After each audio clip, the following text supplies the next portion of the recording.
14वें दलाई लामा तेंजिया ग्यात्सो तिब्बत के राष्ट्रीय अध्यक्ष और आध्यात्मिक गुरु हैं। उनका जन्म 6 जुलाई 1934 को उत्तर पूर्वी तिब्बत के तकसेर क्षेत्र में रहने वाले यह ओमन परिवार में हुआ था। 2 वर्ष की अवस्था में बालक हल्मो थोडू की पहचान 13वें दलाई लामा थुबल्टेन ग्यात्सो के अवतार के रूप में की गई। दलाई लामा एक मंगोलियाई पदवी है जिसका मतलब होता है ज्ञान का महासागर, और दलाई लामा के वंशज करुण अवलोकनेश्वर के बुद्ध के गुणों के संसद रूप में माने जाते हैं। बोधिसत्व ऐसे ज्ञानी लोग हैं जिन्होंने अपने जीवन को टाल दिया है और मानवता की रक्षा के लिए पुनर्जन्म लेने का निर्णय लिया है। उन्हें सम्मान से परमा पवन भी कहा जाता है। परमा पवन ने अपनी मठवासीय शिक्षा 6 वर्ष की अवस्था में प्रारंभ की।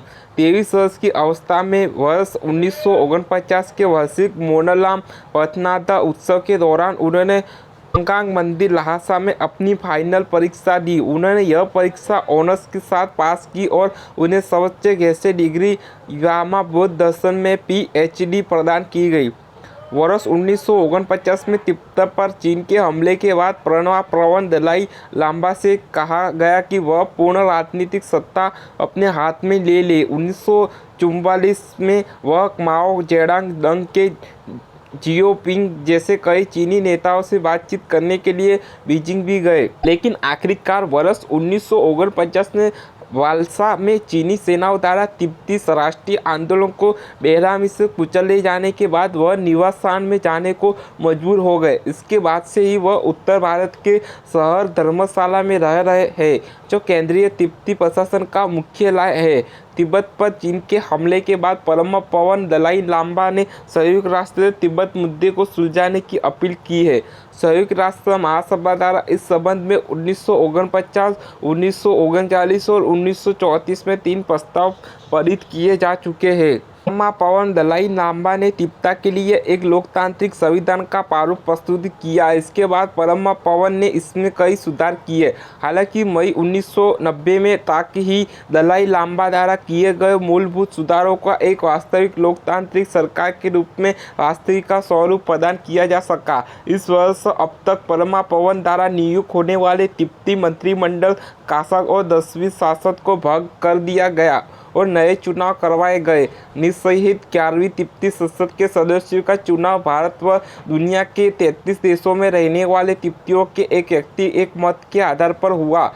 धर्मशाला में केंद्रीय निवासी तिब्बती संसद में अध्यक्ष व उपाध्यक्ष शामिल कुल 44 सदस्य है। 1992 में परमा पवन दलाई लामा ने यह घोषणा की कि जब तिब्बत स्वतंत्र हो जाए तो उसके बाद सबसे पहला लक्ष्य होगा कि एक अंतरिम सरकार की स्थापना करना, जिसकी पहली प्राथमिकता यह होगी तिब्बत के लोकतांत्रिक संविधान के प्रारूप तैयार करने और उसे स्वीकार करने के लिए एक संविधान सभा का चुनाव करना। इसके बाद तिब्बती लोग अपनी सरकार का चुनाव करेंगे और परमा पवन दलाई लामा अपनी सभी राजनीतिक शक्तियां नवनिर्वाचित अंतरिम राष्ट्रपति को सौंप देंगे। वर्ष 2009 में परमा पवन दलाई लामा के परामर्श पर तिब्बती संसद ने निवासी तिब्बती संविधान में संशोधन किया और तिब्बती के कार्यकारी प्रमुख के प्रत्यक्ष नियोजन का प्रावधान किया। निर्वाचित कार्यकारी प्रमुख अपने कैबिनेट के सहयोगी का नामकरण करता है और उनकी नियुक्ति के लिए संसद से स्वीकृति लेता है। पहले प्रत्यक्ष निर्वाचित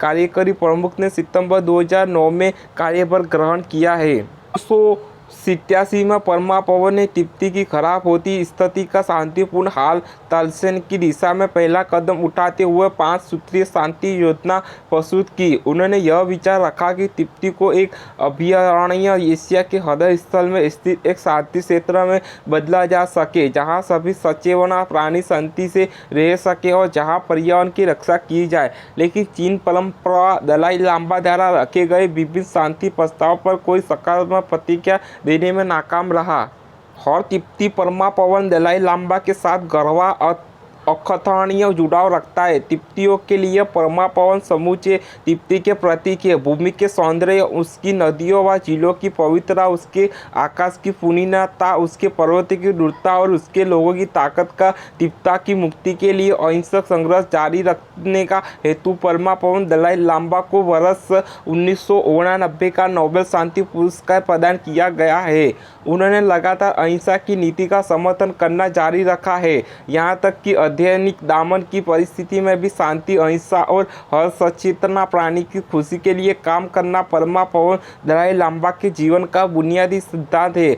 वह वैश्विक पर्यावरणीय समस्याओं पर भी चिंता प्रकट करते रहते हैं। परमा पावन दलाई लामा ने 42 से अधिक देशों का दौरा किया है और कई प्रमुख देशों के राष्ट्रपतियों, प्रधानमंत्रियों और शासकों से मिले हैं। उन्होंने कई धर्म के प्रमुख और कई प्रमुख विज्ञानियों से मुलाकात की है। परमा पावन के शांति संदेश, अहिंसा, अंतर धार्मिक मेल मिलाप, सार्वभौमिक उत्तराधिकार और करुणा के विचारों को मान्यता के रूप में 1949 से अब तक उनको 60 मानक डॉक्टरेट पुरस्कार, सम्मान आदि प्राप्त हुए। परमा पावन ने 40 से अधिक पुस्तकें लिखी है।